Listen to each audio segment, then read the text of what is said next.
Hi guys, it's Jeff here, the photographer's mentor. Hope you're well. Hope you're having a good week. So this is the second webinar in mine and Michelle's webinars on boosting your positivity, making you feel good, making you get that right sort of mindset for your photography business, banishing procrastination, overcoming imposter syndrome, and really just giving you that big kick and that boost of self-confidence that we all need as creatives. So today, as I say, I'm joined by Michelle, and we're going to talk about those little small negatives that come up in every day that sometimes we don't even think makes an impact on us, but it can affect our belief in ourselves and our ability as photographers to be successful and to create the business of our dreams. So I'm going to bring Michelle in and just give me a shout. Tell me where you are from and how your week's been. Hi, Michelle. How are you doing? I'm doing well, thanks. Yourself? Very good, very good. And as I said before, if I go running off, it's because I'm having a delivery from Amazon. I'm getting a new coffee machine. So it's very exciting because I love my coffee. I know. Well, I'd be jealous if I drank coffee, but I don't. But I'm jealous you're having a fun delivery. Yeah. How's that? Oh, it's always exciting to get a fun Amazon delivery. I've got a book coming today, so I'm excited too. So what's today's webinar going to be about? So what are we actually covering in this webinar? So today we're chatting a lot about small negatives because the small negatives sneak in. They're ones that are very, very unconscious to happen. And they can, without us really knowing it, can bring down the tone of our days, the tone of our business, and kind of just affect every day really. But because they're so small, they're not something we notice. So it's not like the big things that we say that we're going to notice. I mean, obviously, we're going to have a little bit chat about watching out for the imposter syndrome as well. But the small negatives are things like when you wake up first thing in the morning and every day without fail you say, "Oh, I'm just so tired." But it's like a really small thing to say. It's not a big saying, but you're saying it every day and you're saying it as you get up and you're almost giving yourself the expectation that you're going to be tired every day. But because it's such a small thing, you don't even notice you're doing it or don't even notice you're saying it as you get up every morning. And it's looking for those way we say things that aren't necessarily going to bring us the best positivity. So one of the examples, and it's a little bit harder for anybody in the UK, is that obviously over in America, they call autumn fall. And to most people, fall is actually a negative word. So you're constantly talking about falling during that Yeah. time or fall, or it's looking for those sneaky things that come in. It can even be songs that we listen to. We could have a playlist on Spotify and we're not really listening to the words properly. But if every day we're listening to the words about heartbreak or loneliness, or we don't realize that we're actually conditioning our brain with what we're listening to. And that's a small negative because it's not something you think about. You don't think, oh, I'm going to listen to this song 3,000 times. If you're anything like me and you find a song you suddenly love and the next minute you're just listening to it over and over and over and over again.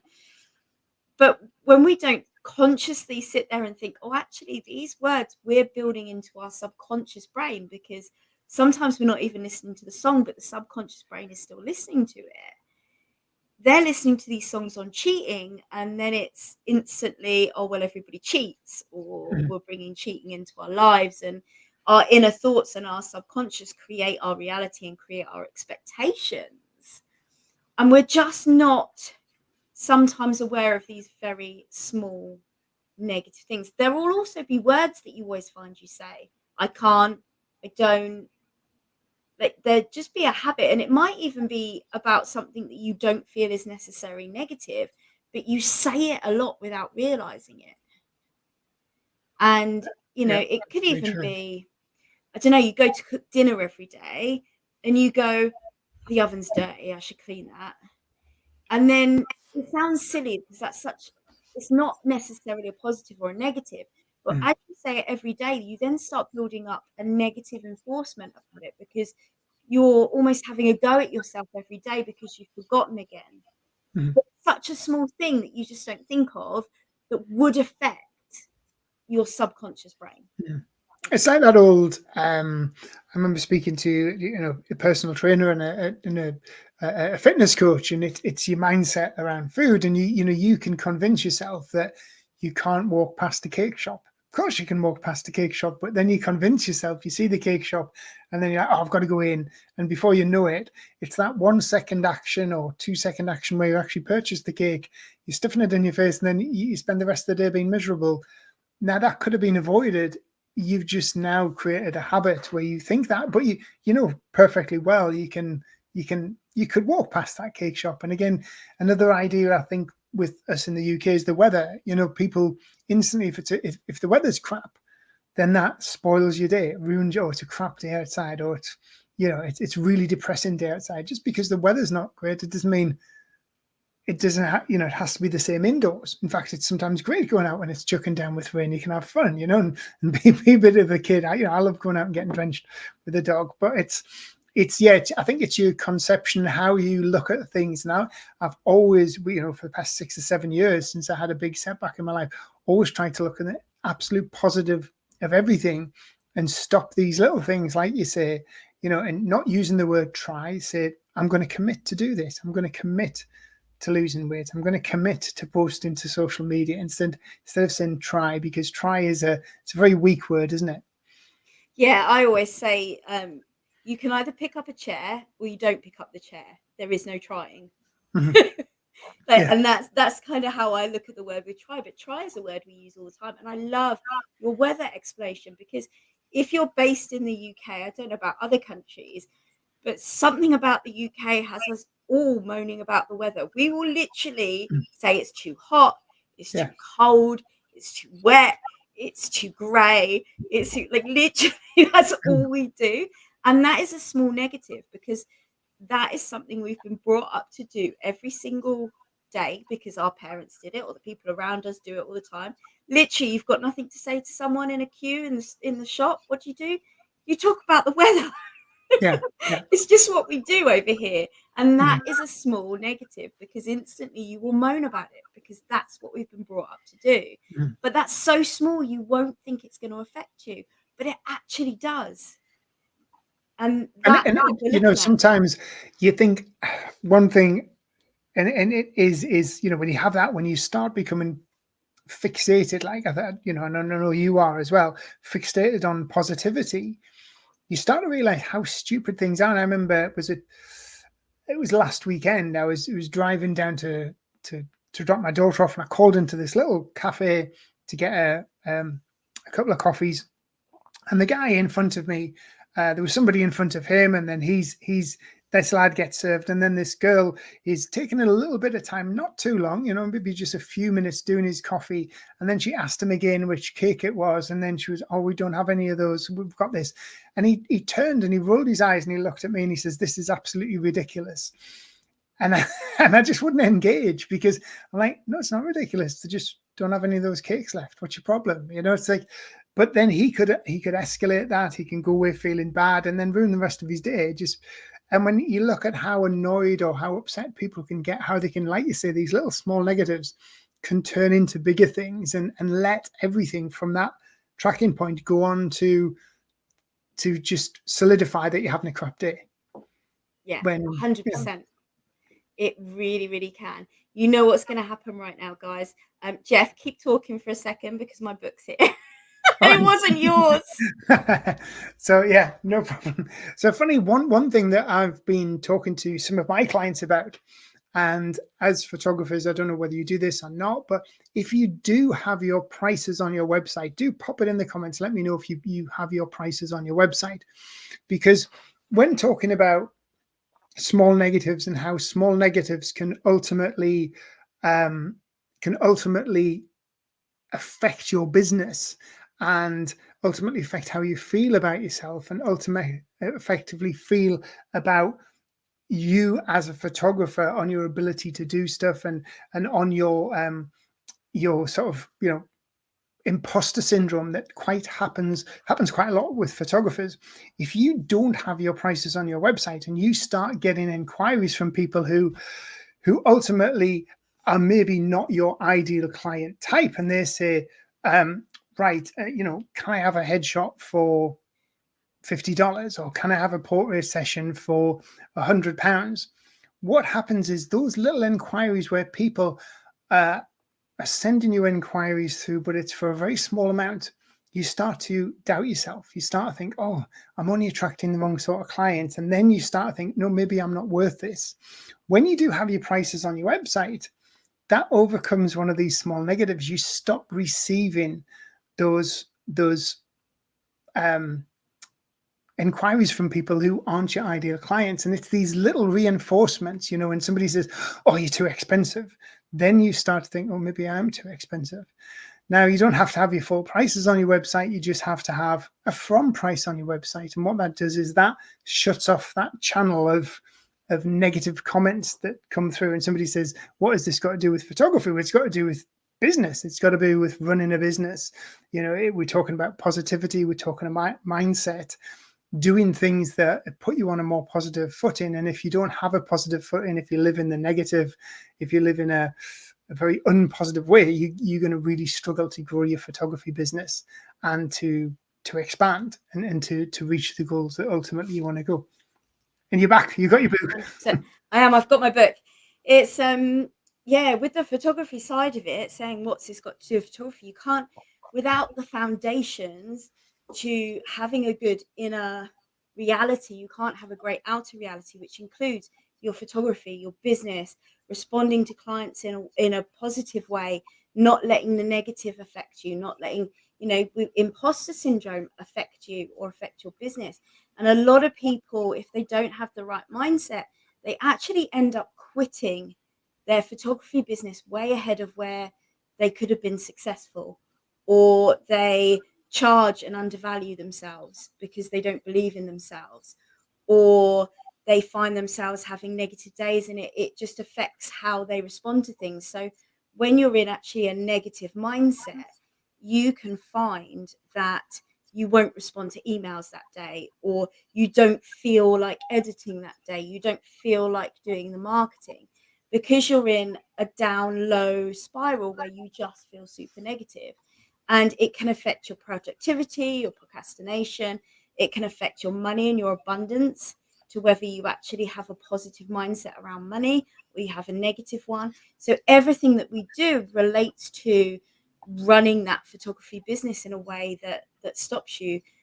Both me and Jeff have been through kind of that burnout type of low stage that we don't want you guys to ever go through, because that can really affect your whole life and your business. And I've, I work with photographers in over 20 countries around the world. And I work with some extremely talented photographers who, sometimes have 20, 30 plus years in the business, way more talented photographers than I am. They've got more talent in their little finger than I have in my photography. But these people will self-doubt themselves. They will feel that imposter syndrome, and and procrastinate within their business. And it's not because their photography isn't substandard. Their photography is fantastic. It's they've got themselves into that mindset, and it's accumulation of little things built up and believing they can't do that, and people contacting them for low price inquiries that has allowed them to devalue themselves. And when you devalue yourself, and you lose that self-belief, and this is when imposter syndrome starts to sneak in and can play havoc with your mind and start you believing something that you're actually not. And this is something that can all come about from small negatives. So if you don't keep a handle on the small negatives, looks like we've lost Michelle there. She'll come back in a second. But if we don't get a handle on these small negatives, on these things that effectively put us up in the wrong mindset, then it could be detrimental to the business.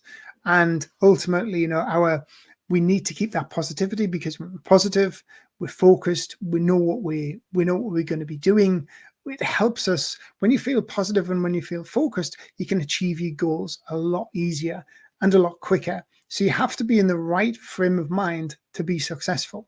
There's that old saying that you can either believe you can or you can't. Whichever one you believe is true.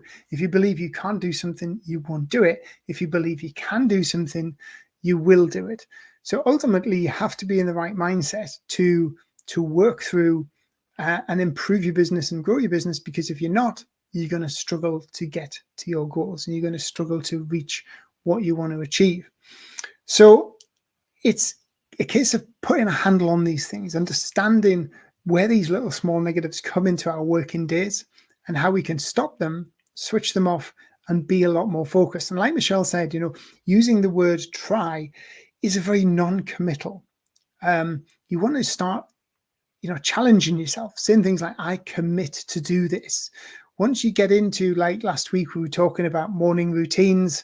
Once we get into the habits of setting routines and establishing a routine or a productive routine in our working day, in our business lives, then we can start moving forward and then we can start growing our business. But we have to have that routine. We have to have that positivity in our mind, that right mindset, and that routine to help us move forward. Because if we just continue to work in our businesses instead of working on our businesses and having the right mindset to grow our businesses, then ultimately our business will stagnate. It won't get any bigger and it won't grow. So it's really essential that you have the right mindset, you have the right focus, you have a routine, and you commit to that routine, and you don't let these little small negatives build up and create that disbelief in your mind that you can't do what you set out to do. You can't achieve those goals that you've set out to achieve. So it looks like we might have lost Michelle, but if you do have any questions, please do drop them in the comments. I'm only too happy to help them.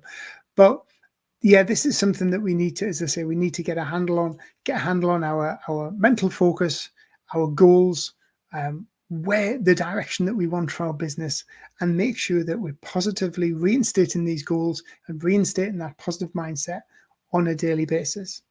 And here is Michelle coming back. Hello, you're back. Completely cut off for some reason. Never know why. Happens, do we? But yeah, the internet just died on me. What have you been chatting about? So, I was just reinstating the fact about these small negatives and how they can build up and how they can, they can affect us getting to where we want to be with our business. It can, stop our goals. It can stop us, keep us working within our business as opposed to looking outside and helping us grow our business. Think of it this way. If you wake up every morning and you go, like I said, first thing, you're tired. So you say, I am tired every time you get out of bed. How's your day going to be when you follow from that? Are you going to get your work done? Are you going to be able to focus? Are you going to constantly be thinking, oh, I wish I could just go to sleep. I don't get enough sleep. Or throughout the whole day, is it, I'm not getting enough sleep. I'm tired. I haven't got enough energy. Where is your brain heading? Because that's why it's important. Because if you wake up in the morning and go, I'm refreshed, I'm ready to go, I'm excited to work, you're going to get so much more productivity done within your photography business. So much more. And that's just by changing one thing. A lot of people say to set an intention at the night, in the evening, and you say, before I go to bed, I am going to wake up tomorrow fully ready to go and awake. And apparently that sets your brain up. So when you sleep, your subconscious brain doesn't sleep. Your conscious brain sleeps, the one that chats to you all day, that sleeps. But your subconscious brain, the one that's working through your beliefs, through your systems, that's making you breathe in and out, that's running your organs, that still is there. And the last thing you say to it before you go to sleep is what it processes. And it doesn't think whether what you said is right or what you say is wrong. It just literally processes. So by saying to yourself, oh, I'm going to have a really good night's sleep, I'm going to wake up refreshed and ready to go, your subconscious will literally be saying that to itself all night, so that when you actually wake up in the morning, you do feel like that. But if you have a small negative that says, I'm always tired, I'm never awake, I'm tired all the time, I hate this, I hate that, you're going to feel drained. You're not going to have the energy. You're not going to be productive. You're not going to be excited to launch your next portrait sessions that you're doing, or you're not going to be excited to ring that corporate person about potentially bringing headshots to their place, or even, just going to a networking event. You're going to look grumpy and tired. So this is why that's important, because even what you say to yourself when you first wake up has a massive, massive effect on your whole day.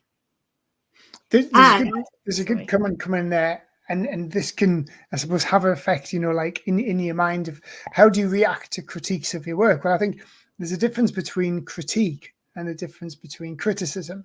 And one thing that I noticed, and I had a food pub for a year, and it was going to be a wedding venue. It didn't work out the way I wanted it. It cost me a hell of a lot of money that I lost through that.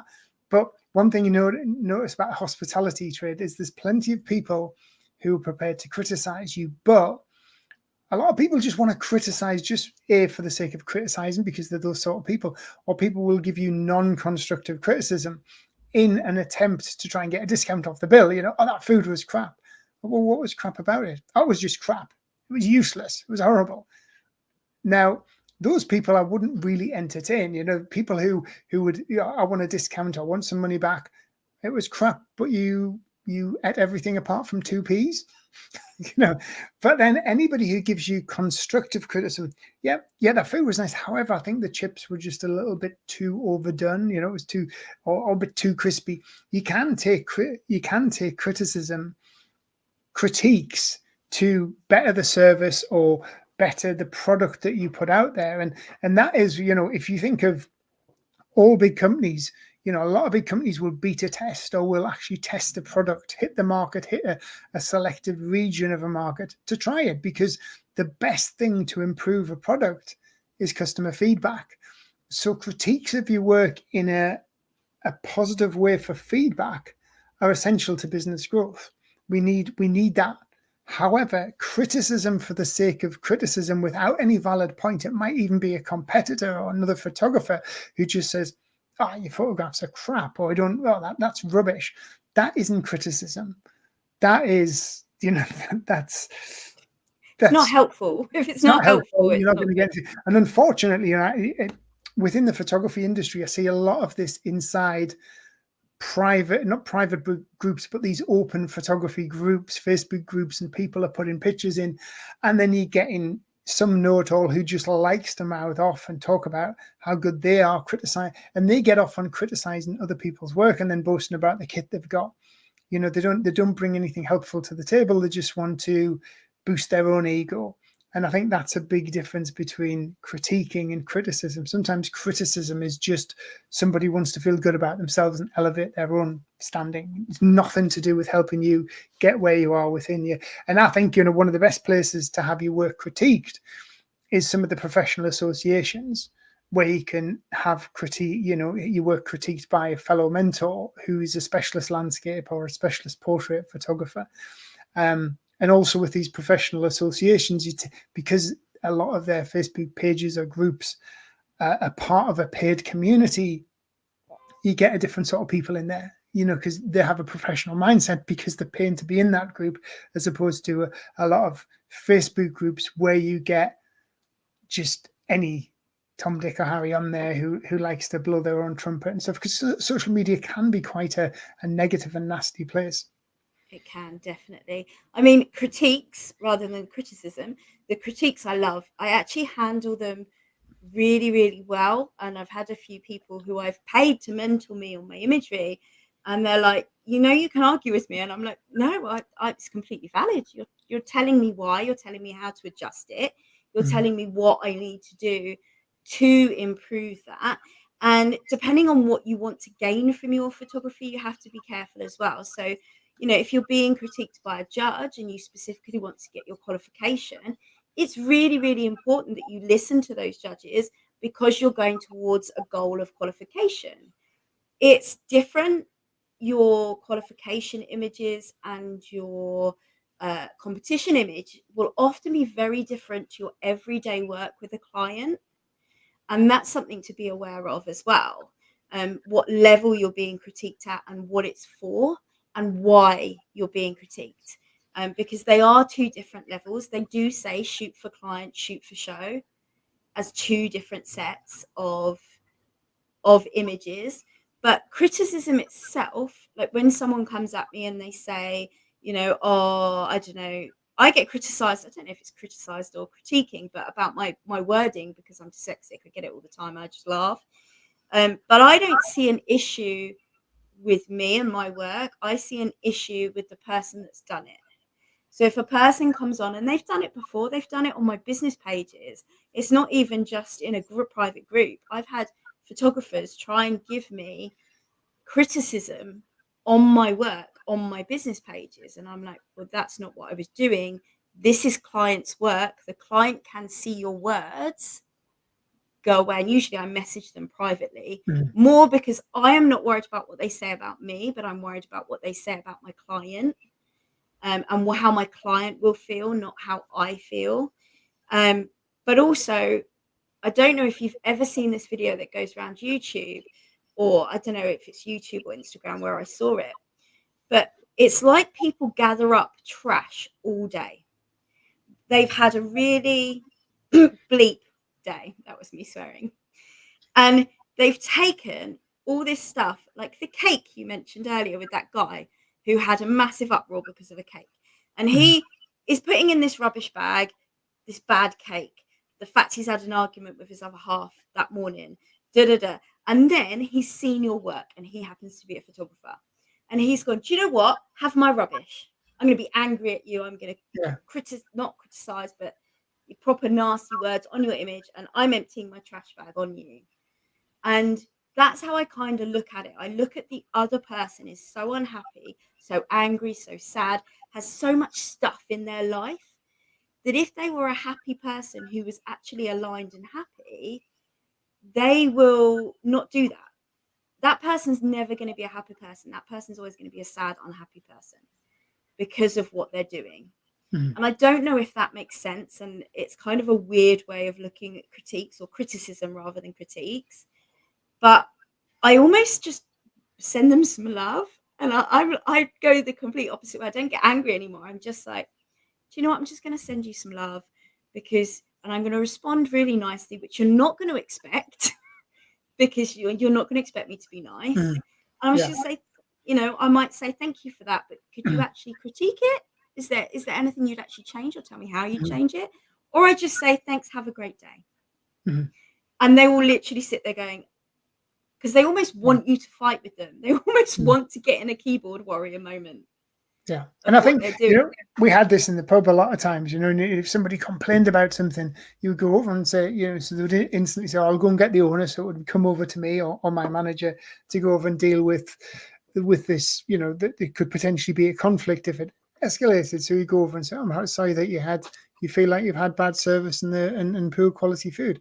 I'm here to sort that out now. So how can we rectify this? What would make your experience better, and how can this be improved? And sometimes the ones with genuine problems would tell you, and it wouldn't be that bad a problem, and literally you could say, oh well, all right, if you had a problem with the starters, we'll just move that from the bill, and that's it. And they actually, because you solved their problem, they became great customers. The ones who were just complaining for the sake of complaint would find it really hard to answer that question. So how can I improve the service? Or what was actually bad about the meal? What did you not like about it? How can it be improved? Oh, it's crap. Yeah, but how could we improve on that? How could, and they couldn't give you couldn't warrant a good answer. So yeah, I think one of the things is, when somebody does complain, or somebody, complains just for the sake of complaining, is narrow them down and try and find out what they don't like about it, what the problem is, and then just say, well, if we could eradicate that, would that solve the problem? And quite often that actually does solve the problem. But some people you just won't make happy, and especially if they, like Michelle said, if they have the world on their shoulders and you're just another person that they're offloading their rubbish onto, then don't let that affect your mindset, because they're probably not your ideal client type anyway. No. And it is hard. I'm going to say that now. Criticism on your own work as a photographer. Remember, we shoot from the heart. We literally photograph often our emotions, our feelings. We've created it. So it does take time to build up the wall. You know, when I first started, somebody would critique my work and I would literally be in tears. That's how it started. And I've had to slowly learn myself to recognize the positive critiques and the horrible criticism that just isn't real. I've had to work that out along the way. And I've had to build a bit of a wall up that says, okay, well, I believe in myself. I believe in my work. And I also strive as a photographer to improve every day. Every day, on every shoot I do, I look to myself to be better than the photographer I was yesterday, no matter what anybody said to me. And that could be that I've researched something on YouTube. That could be that I'm doing this or something else. So I know 100% in this moment, I am being the best version and best photographer I can possibly be right now with all the knowledge I have. And knowing that inside myself, knowing that I take the time out to learn different techniques, you know, I'm an automotive photographer, yet I will go on courses on landscape, on architecture, on weddings. I will go on all these different ones to take what they teach and put it into my genre and my photography. And I know I am working the hardest I can work to become the best photographer I am. And if you have that knowledge inside you, that you can listen to a critique and go, okay, I'm going to test that, I'm going to try that. Or within a criticism, you know you're being the best you can be in that moment, they can go fly away from you. But do remember as well, we often attract how we feel. So I'm going to say something to all of you now, and I hope no one has this. You all have horrible green hair. You have the worst green hair I've ever seen in my life. What are you doing? It is horrendous. Right? I'm hoping none of you have green hair, and if you do, I'm really sorry. But for every single one of you at the end of that, I'm hoping you kind of laughed at me a little bit and went, what the hell is she talking about? Because I don't have green hair. So the only reason we truly get triggered by a criticism or a critique is because we have a slight belief inside that it's true. Mm-hmm. Because if you don't have green hair and someone came up to you and said you have really crap green hair, you would just be like, I don't understand. You've not triggered me because I just don't get it. Whereas if you have even the tiniest bit of doubt inside of you and somebody says something, you will take that to heart. And life is there to show you what triggers you so you can build on your own self-belief. So you can believe that you are being the best photographer you can be today, and you are never going to be perfect, but that's okay. So if there is a specific critique or criticism that comes at you and you feel, oh God, it's probably because inside of you, you have the self-doubt or the belief. It's the only reason it can affect you. And you know, one of the doing this, you know, being a photographer for over 20 years, and you know, had the wedding business, the boudoir business, the commercial business. I think and every business we had, the 4 different photography businesses we had, each one of those businesses had a 100% satisfaction guarantee. We ran our business on a satisfaction guarantee.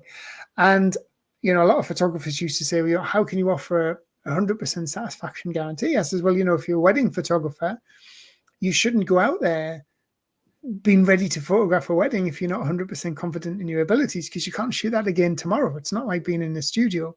But I said, you know, the most complaints I ever got in my 20 odd years, you know, shooting thousands of boudoir and 750 weddings and loads of commercial jobs was never really about the images I took. It was usually about the images I didn't take.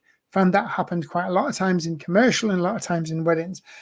Yeah, so that, and in the very early days, so that we learned that it was communication was the best thing, because understanding and communicating with the clients to find out what they really want so we can deliver that was one of the big success factors for the business.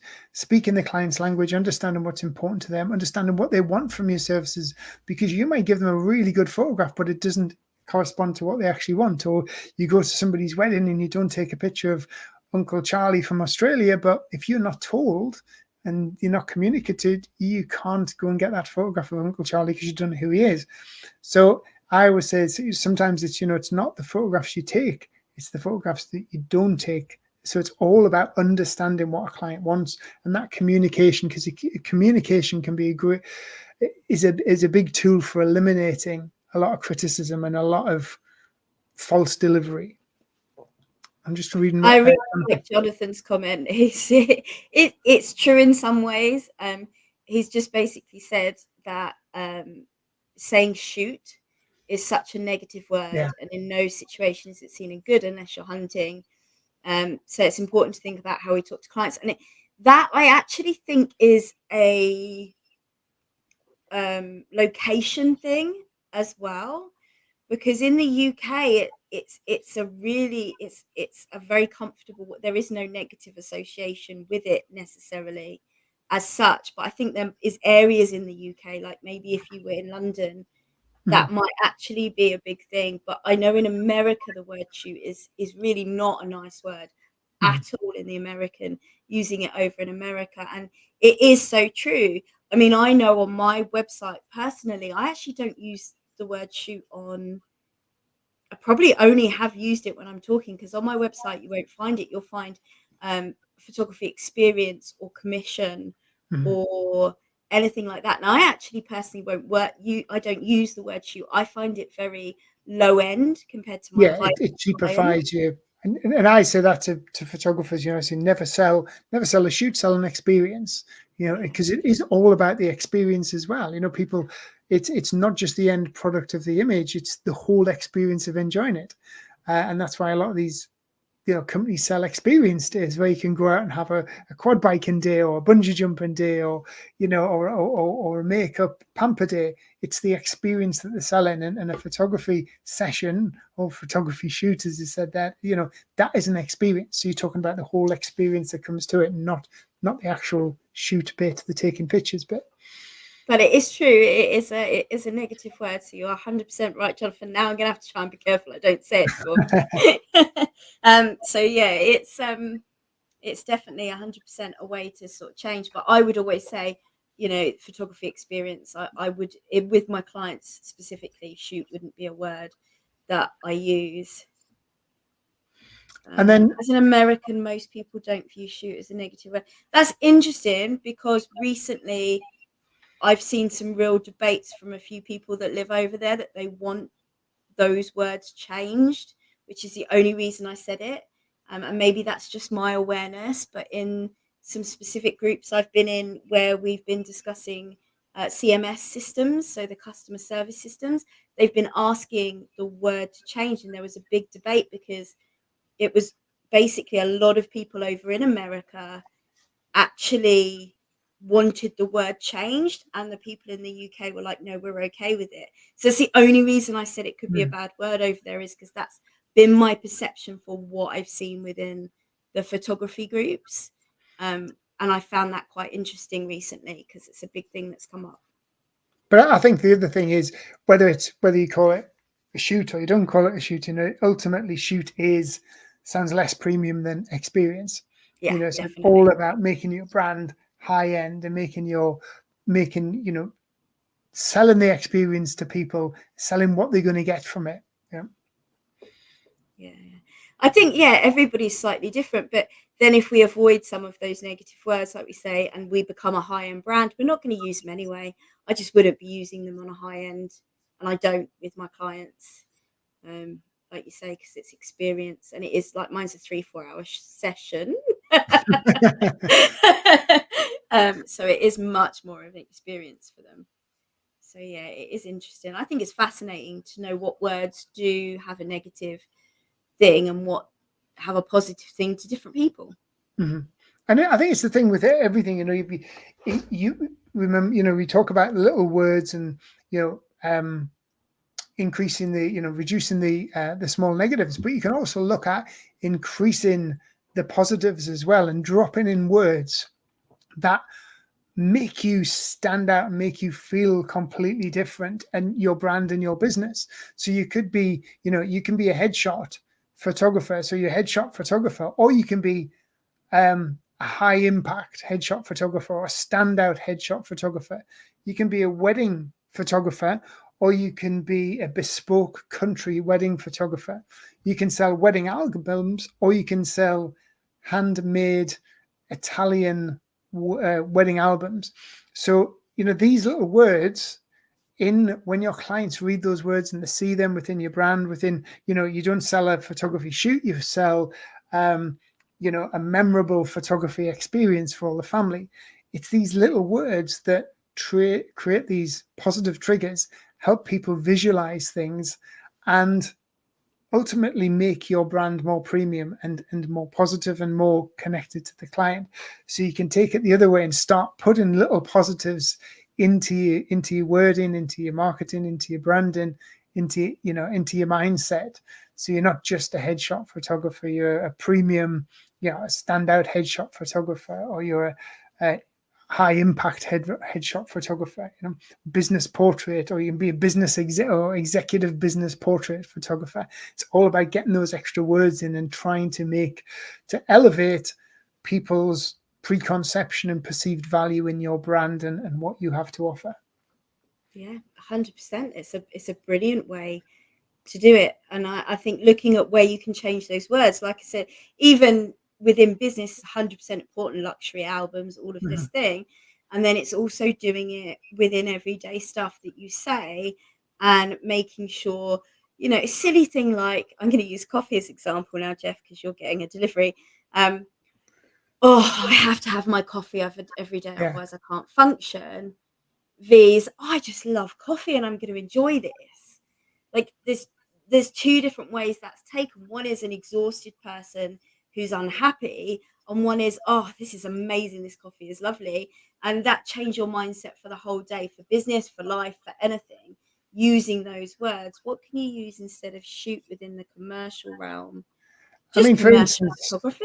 Yeah, or if you can think about what the end result is for your client. So you photograph food. So what you could do is you could when you sell packages. So I say to my food photographers I work with, you don't sell food photography. You sell what those actually do. So you sell drool-worthy food photography, or you could create a brand boosting food photography experience or brand boosting food photography session, or you can create like like a food social media influencer shoot or something. Think about what your photographs do for the client and incorporate that in their wording. A lot of my branding clients, my branding photographers do brand visibility calls. Either have a brand visibility photography package, because ultimately the people aren't buying the images, they're buying what the images do. Yeah, 100%. And even you don't really need to say necessarily shoot within the community. You just say, I'm a food photographer. Yeah.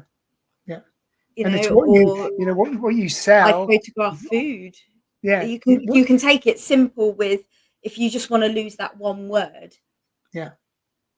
Obviously the rest is perfect. You need to have all this stuff. You're solving people buying food. If you make me want a donut, I'm going to go out and buy a donut from your pictures. There's no doubt it doesn't take me a lot. So yeah. I'm just thinking, and I think it's about basing your food photography brand around what you do for the client. So you put bums on seats, you put money in the till, you increase their visibility and their social media interaction, so you can have a social media boosting package or a social media engagement package. So when you're talking about it, you say you don't come for a social media, you don't book a food shoot, you book a social media engagement package. And that's why with my clients, I get them to create individual packages for different needs for clients, because it's much easier to sell the end solution than just sell time, like a half-day shoot. That doesn't sound, people are buying time when ultimately they want more visibility, they want more customers, they want to more followers, more engagement, that sort of stuff. So think about what the end result is and try and rename your packages and your services around the end result. I think we don't need to be worried about certain words. In some ways, depending on your personal association with the words, then you do. If you have no issue with a certain word, then it's not going to affect how you feel in your vibration. But if you personally have, an association that tired means you're exhausted and you can't do anything, and I'm going back to simple words now, then when you say that word to yourself that you are tired, you're always going to feel that way because that's what you associate with the word. So it depends on what the individual person associates with the word. And me looking at the small negatives today, yes, it's about the business, but it's about how words make you feel. Because if you spend the day saying things that are going to make you feel bad, you will be less productive, you won't work, you won't do this, you won't do that, and things will not work in the way that you wish them to work.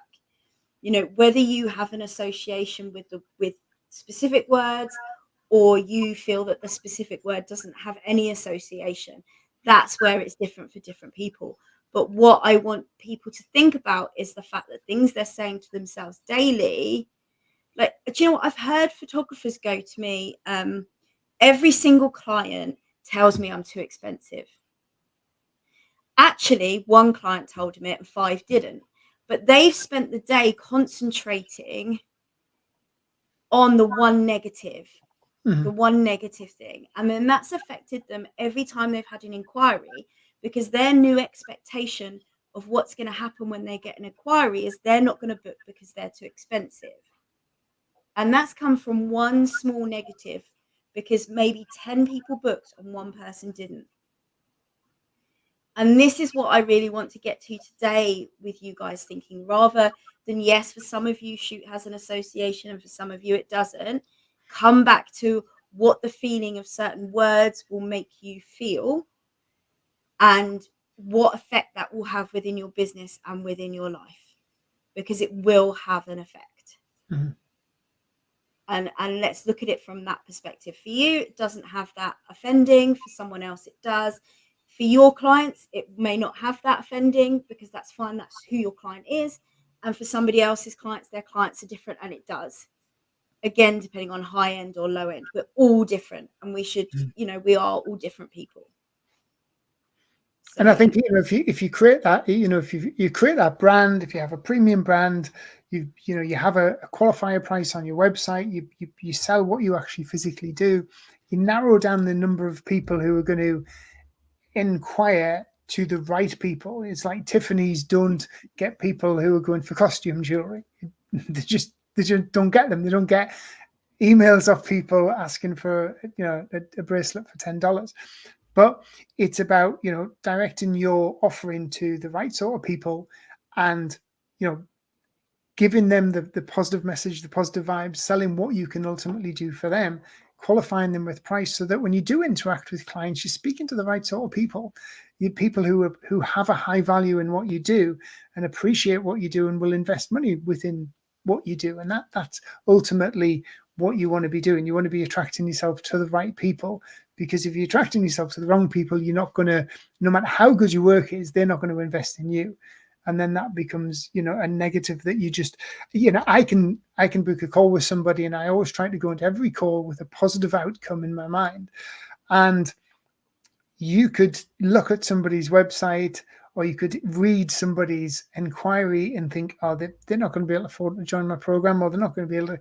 And then all of a sudden they say, they could be like 18-year-old or something. And you think, how are you going to afford a £2,000 mentoring program? And then all of a sudden they could turn and say, well, my dad said, I'm setting up in business, I've just finished college, he's going to pay for the, and I've had things like that before, where you put people into boxes with a portrait studio. You've had people pull up in a particular car and then think, oh, we're not going to get much here. And then you've been blown away because they spent, for a full figure sum, and you weren't expecting that. So just go into everything positive. And if you're positive and you believe within yourself, then that's going to come out, that's infectious to potential clients as well. I've got a tip for Declan. He said, we all find that one negative review can out for 50 positives. 100%. So if you guys haven't done this and you find that the negative reviews really get to you, get yourself a notebook Write down every comment you get from a client that is positive. Doesn't have to be Google reviews and stuff like that. Literally at the end of the shoot, if they leave the shoot if they say session, I know some of you don't like it, some of you do. I'm trying to change. If you leave the session feeling that then the client's going, oh my gosh, that's amazing. We had such an amazing time. Thank you so much. Write those words down in that notebook straight after. Carry it around with you. And then every time you get a negative review, I'm going to ask you to open that notebook and read through everything you've written, because it will soon outweigh. But what happens is we see the negative, we focus on it, and we forget what has been said previously.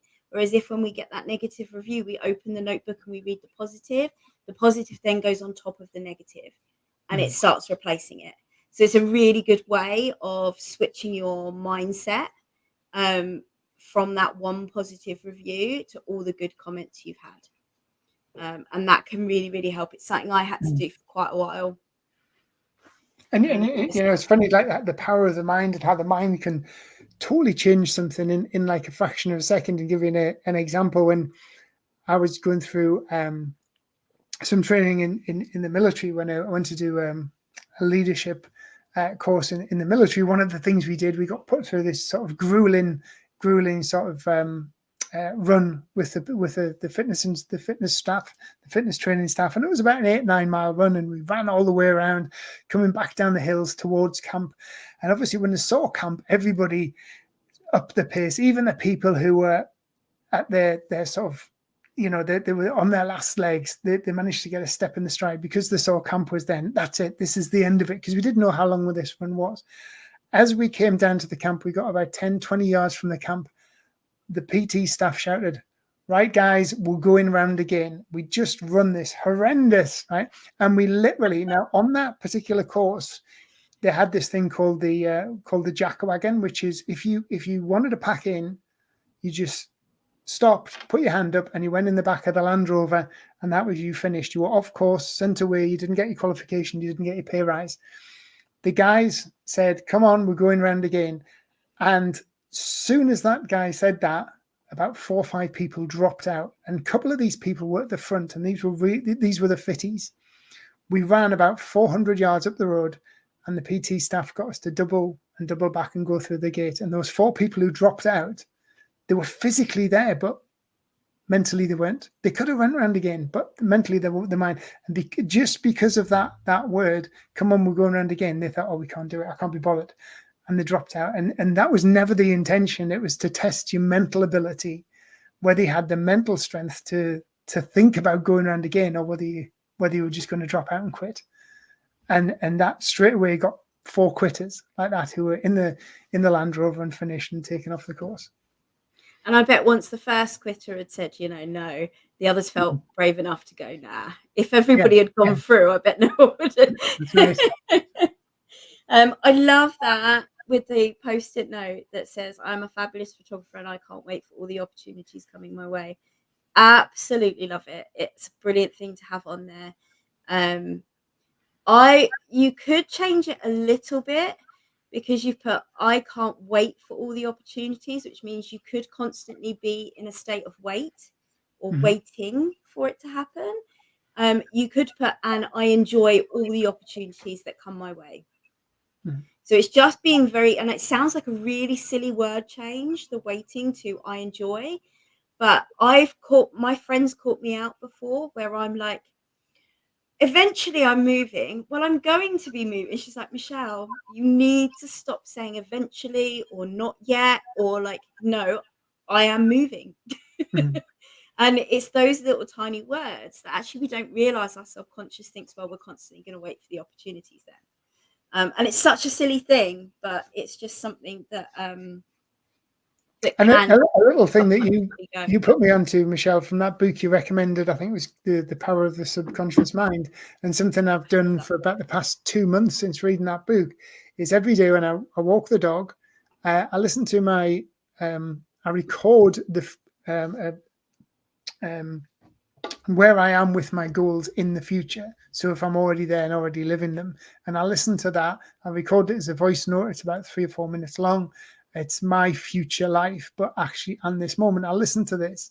And then when I've listened to this, I say to myself, probably about 10 times over the course of this walk with the dog every single morning, I say, I'm healthy, I'm wealthy, I'm happy, and I'm successful. And I say that about 10 times every morning. Sometimes I say it in the car when I'm stuck at traffic lights, and I just keep this constant. I don't say I will be successful, I will be wealthy, I will be. I say that I am. I use the positive tense, the actual tense that I am actually there. That's so powerful. It really is powerful, and there's so many books on that kind of stuff. And what amazes me is science is only just catching up to this, but yet these books are so old. Like they're just years and years old.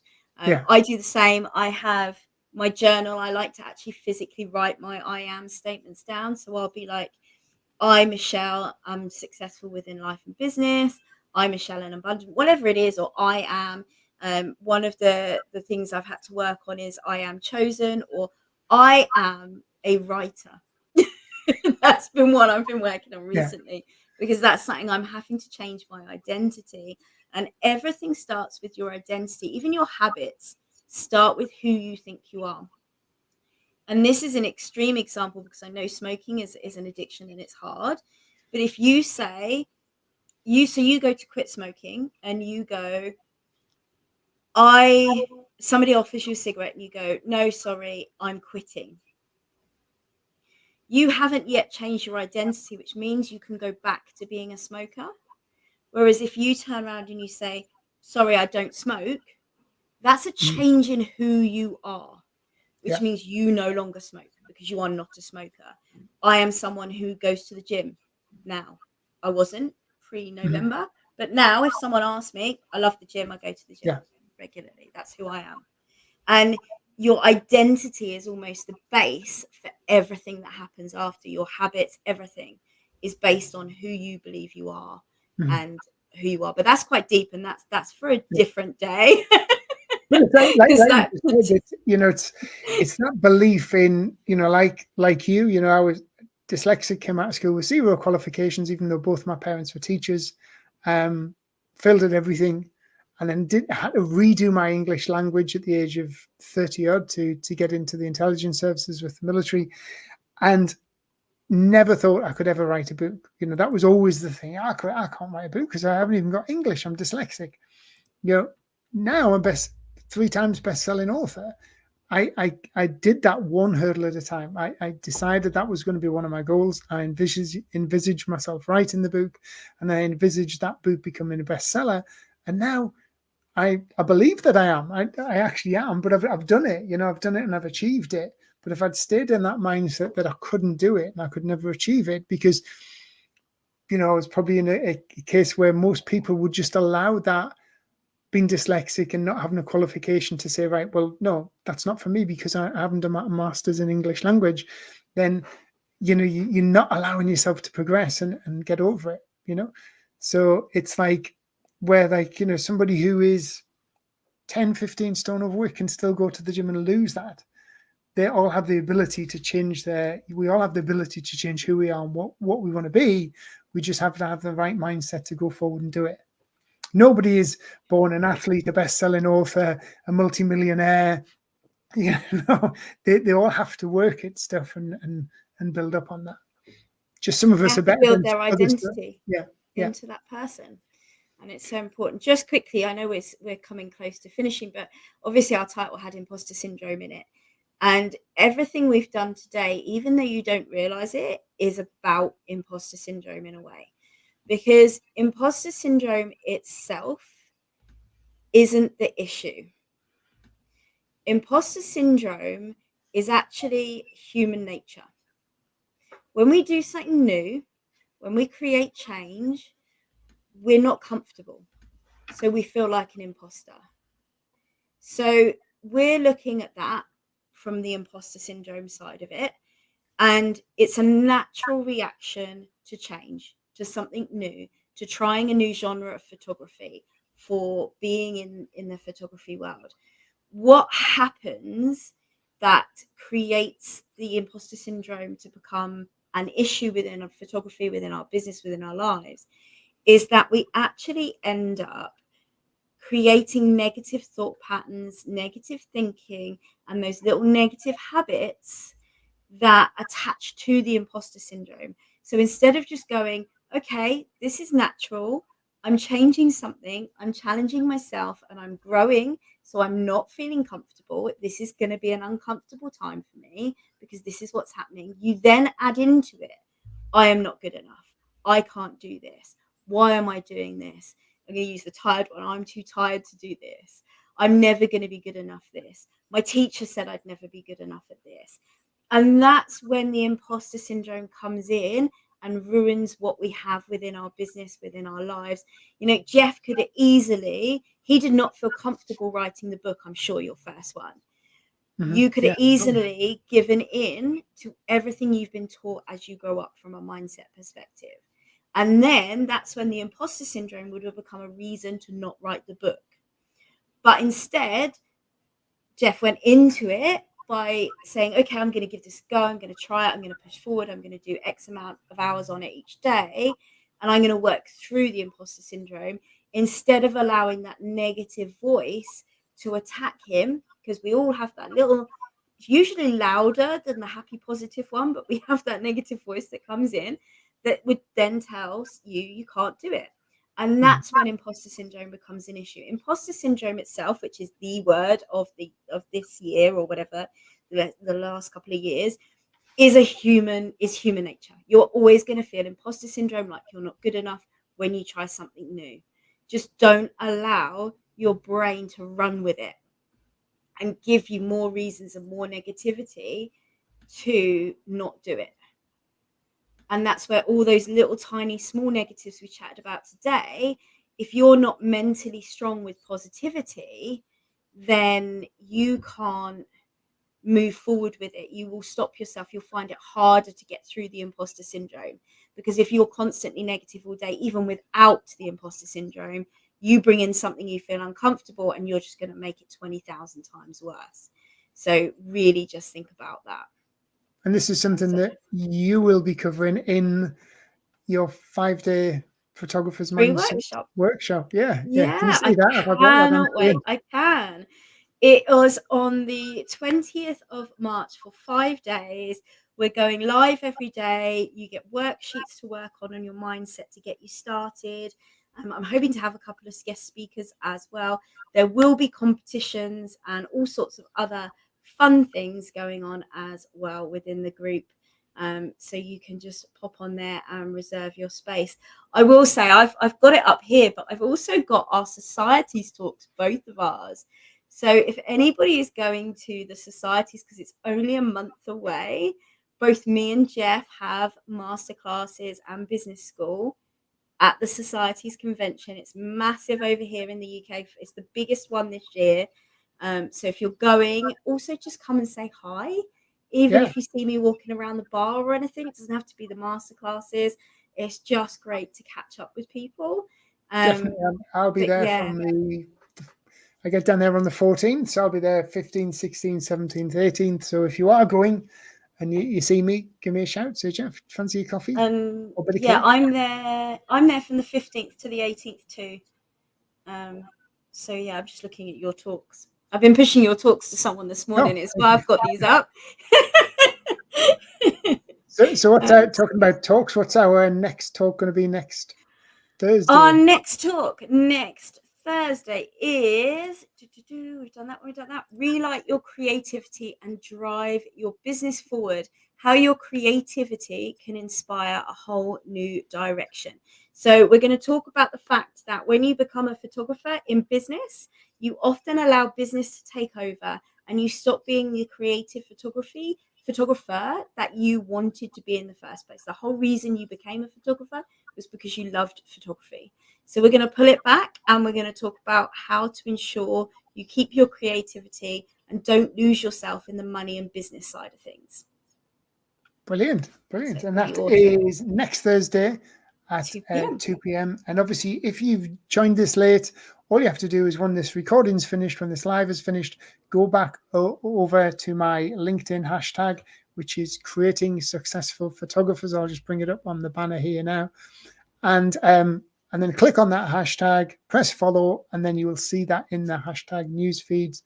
And obviously, you've just had the 5-day challenge website up there, and you can also search Michelle's podcast, which is Photographer's Mindset Podcast.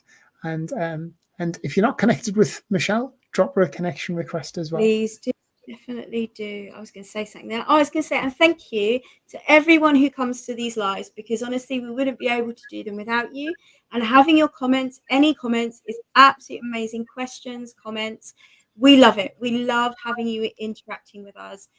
So it really is amazing for you to take time and come be with us today.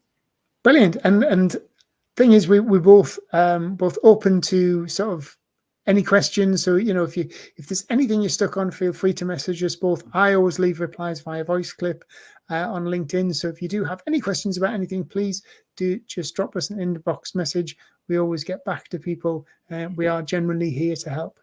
So I just do again, mine Michelle. on the computer, guys. So I don't do the voice clips, but it's only because I have to keep my stuff on the computer or I start scrolling social media on my phone. So I have time limits, but I will reply to everybody. But just, yeah, I'm not as good as you with the voice clips. Well, thanks again, Michelle. You're an absolute star. It's been a pleasure. And I look forward to seeing you again next Thursday at 2 p.m. And thanks, everyone. Bye. Take care, guys. Thank you.